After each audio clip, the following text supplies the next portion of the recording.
अस्सलाम वालेकुम, welcome back to my YouTube channel. Viewer उम्मीद है सब ठीक ठाक होंगे। व्यूअर आज हम इस वीडियो में रिव्यू करेंगे रिलस्पार ट्रैवलर्स के बारे में, जानेंगे इसकी कंपोजिशन क्या है, अवेलेबिलिटी किस फॉर्म में दस्तयाब है, थेराप्यूटिक यूजेज इसका इस्तेमाल हम किस मवासिद के लिए करते हैं, साइड इफेक्ट्स, मुअज़्ज़र असरात, और लास्ट में हम डिस्कस करेंगे इसके खुराक के तरीक़ाकार के बारे में। तो व्यूअर इस पूरी मालूमात को हासिल करने के लिए वीडियो को लास्ट तक देखते रहिएगा ताकि इस मेडिसिन के बारे में मुकम्मल आगाही हासिल हो। तो चलती है व्यूअर अपनी टॉपिक की तरफ, जानेंगे रिलस्पार टैबलेट्स के एक्टिव इंग्रेडिएंट्स के बारे में। तो इसके एक्टिव इंग्रेडिएंट्स है डोटावुरीन हाइड्रोक्लोराइड। अब और जानेंगे अवेलेबिलिटी के बारे में, यानी कौन सी फार्म में दस्तयाब है। तो ये इंजेक्शन और टैबलेट्स के फॉर्म में मार्केट में अवेलेबल है।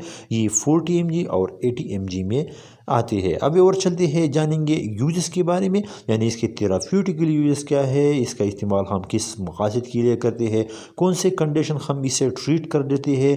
तो ये एंटीस्पाज़मोडिक ड्रग्स है, ये पेन को रिलीव कर देती है। इसका इस्तेमाल हम स्मूथ मसल स्पाज़म के लिए करते हैं, जैसे मिक्सचरनल फिन वो फीमेल जिनको माहवारी के दौरान दर्द होती है, तो इस दर्द को ख़त्म करने के लिए हम रिलस्पार टैबलेट्स का इस्तेमाल करते हैं। इसके अलावा पेट के दर्द में किडनी की दर्द यानी गुर्दे में जब स्टोन की वजह से दर्द हो तो इसमें भी हम इसका इस्तेमाल कर सकते हैं। और इसके अलावा बिलियरी स्टोन में, गैस्ट्रोइंटेस्टाइनल कोलिक पेन में भी हम इसका इस्तेमाल कर सकते हैं। तो ये थी व्यूअर रिलस्पार टैबलेट्स के यूजेस। अब व्यूअर जानेंगे साइड इफ़ेक्ट्स के बारे में, यानी वो कौन सी मुअज़्ज़र असरात है जो इस मेडिसिन के इस्तेमाल से जिस्म में रूनुमा हो सकते हैं।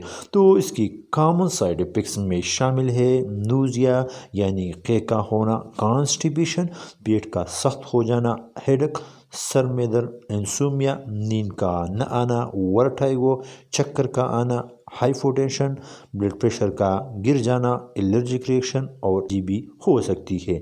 तो ये थे और साइड इफ़ेक्ट्स। अभी और जानेंगे डोज के तरीक़ाकार के बारे में, यानी इसका डोज हम किस तरह इस्तेमाल कर सकते हैं। तो इसके डोज की तरीक़ाकार ये है कि दिन में 2 से 3 मरतबा इस्तेमाल करें, खाने के बाद इस्तेमाल करें या अपने डॉक्टर से रुजू करें। तो ये थे और डोज के तरीक़ाकार। तो आज की हमारी वीडियो थी रिलस्पार टैबलेट्स के बारे में। उम्मीद है आपको वीडियो पसंद आई होगी। सो प्लीज़ वीडियो को लाइक, शेयर और चैनल को ज़रूर सब्सक्राइब करें और साथ में बेल आइकन को दबाना न भूलिए ताकि इस तरह के आने वाले हर वीडियो का नोटिफिकेशन आप तक पहुंचते रहे। और अगर इस मेडिसिन के बारे में कोई सवाल हो तो नीचे कमेंट में ज़रूर पूछिएगा। Thanks for